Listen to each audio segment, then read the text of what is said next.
Hey guys, welcome to the second part of the tutorial. Where we left off was I had just finished testing this and I realized this platform was too far away, so I gotta move it closer. And I could just, move the block closer and then move the box so it fits around the two platforms.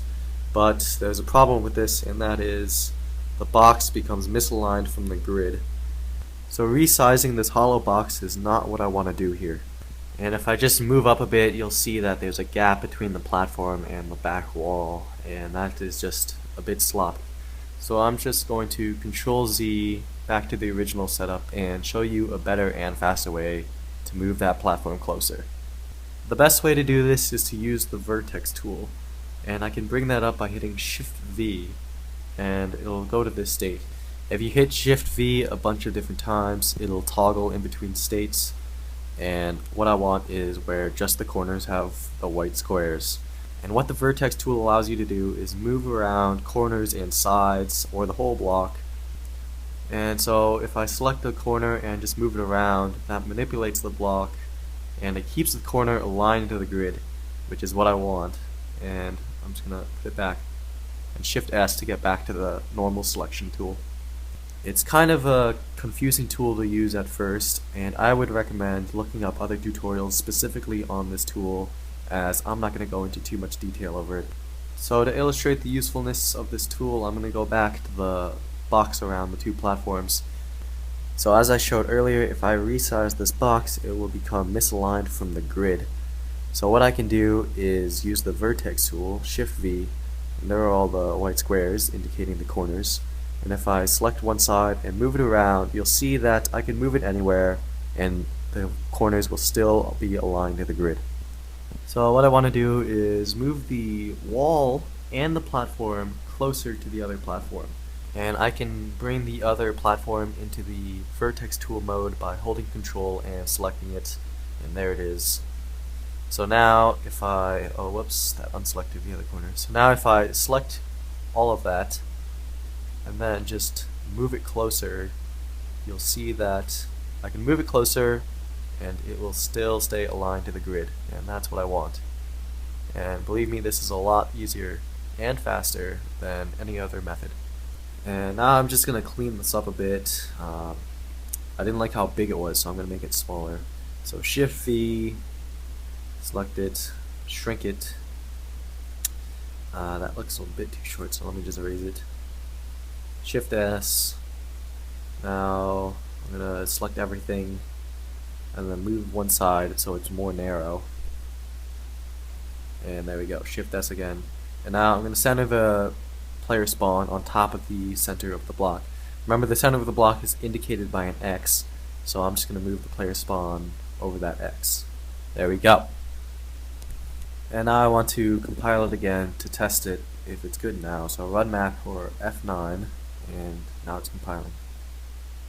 So here it is in game. It's a lot smaller, as you can see, and it's now possible to do.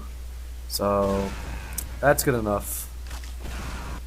So coming back to this, I realized I didn't exactly center this precisely. If I zoom in, you'll see that the X is not directly under the player spawn. So if I lower the grid size using the left square brackets, I can center it perfectly. Now there's one very important aspect of mapping that I glossed over, and that is the use of nodraw. So I'm just going to copy this block out and show you what it is. Nodraw is a tools texture, so I'm going to go Shift A, browse, and I'm going to search for nodraw.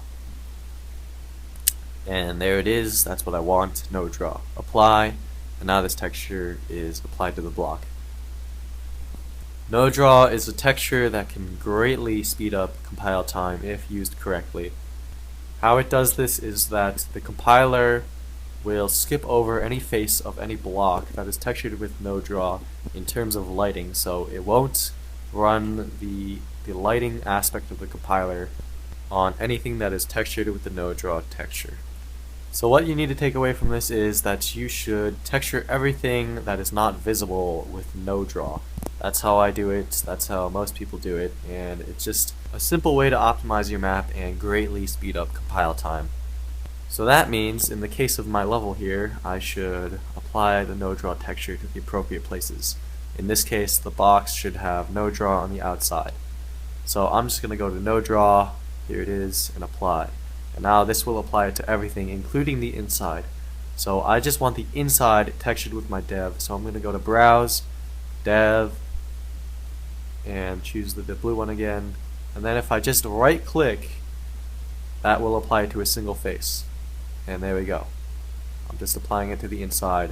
And if I go back out, the outside will have no draw, the inside will have the blue dev texture. That's what I want to do. Now I should also apply no draw to the two platforms, so I'm just going to select them both, holding Control, and then Shift A, browse, no draw. There it is, apply.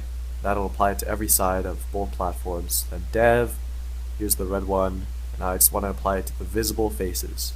Remember, right click it will apply it, and left click while you have the face edit sheet open will just select a single side.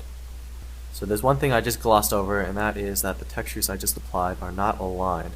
So if I just go and zoom in, you'll see that the side does not align with the top. To fix this, I'm going to go back into the face edit sheet, which is this button, or Shift A, and then if I left click the top and hold Alt and right click the side, that will apply the texture and it'll align it to the selected face, which was the top in that case. So Alt right click, left click, Alt right click. There we go. So next I want to add a teleport so that if I fail this jump, I'll go back to the start. And to do this, I'm going to need two entities. One to indicate where to go back to, where to teleport to, and another block-based entity on the floor to teleport me once I land on the floor. So first I'm going to make the entity indicating where to teleport to.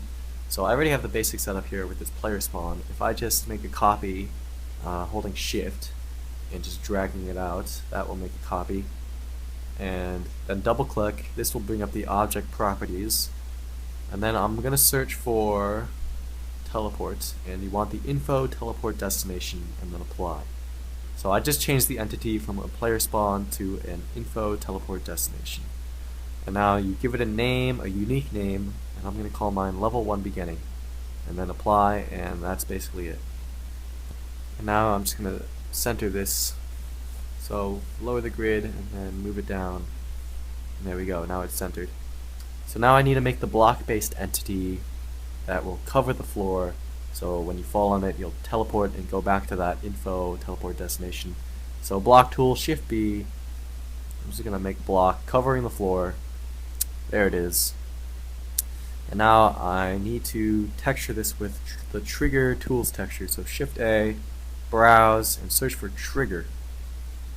And it'll be this orange tools texture, apply. And now that block will be textured with trigger.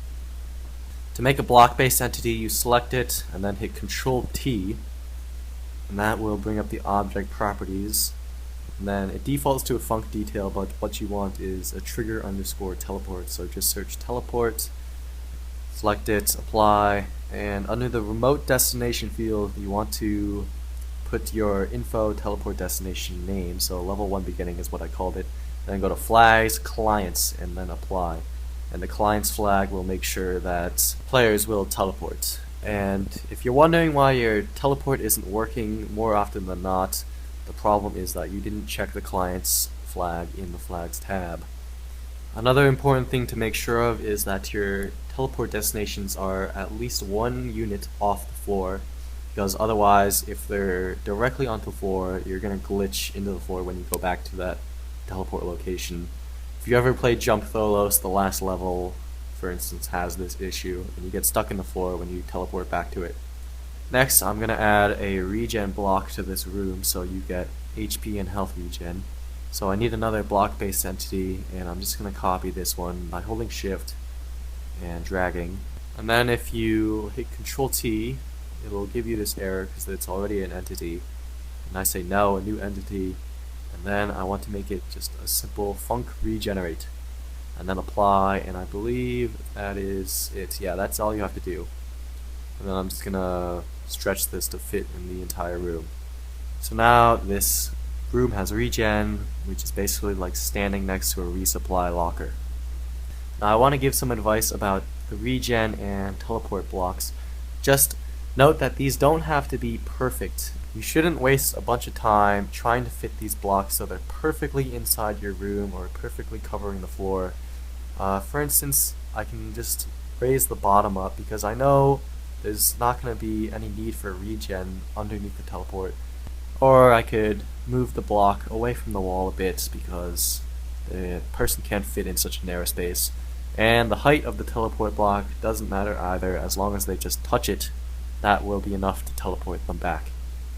So it's more efficient, it's just quicker, not worrying about making your trigger blocks fit exactly, but it does make things a bit messy on the grid, so it's up to you. I personally don't pay much attention to fitting my trigger blocks exactly in the space provided.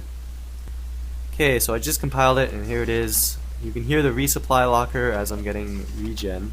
And if I fall, you'll see that I teleport to that info teleport destination. Also note that it is possible to kill yourself when standing in a regen zone, and to fix this we need another entity.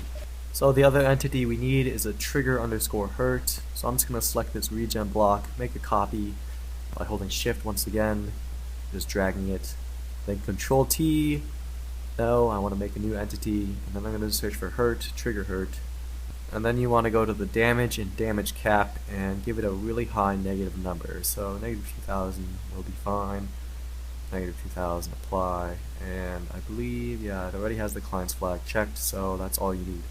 And that will give you instant HP regen while standing in that zone. Now, a lot of maps restrict regen in certain zones, so for instance I could go to this regen block and move it so you only get regen while standing on the starting platform. You could also do the same with the trigger hurt block and restrict the zones where you get HP regen, but personally I don't think that's such a good idea. Because, you know, no one likes getting to, you know, the midway or later point of a jump map and then blowing yourself up and having to go back to the start. Also, another thing, if you're wondering why my player spawn is a different model from the standard green Gordon Freeman, it's because I downloaded a mapping resource pack off TF2maps.net. I'll link it in the description. It's got a bunch of stuff, and some of it not so useful to jump mapping, but yeah. So that's it for this part of the tutorial. Feel free to ask questions in the comments once again, and I will try to answer them. See you guys next time!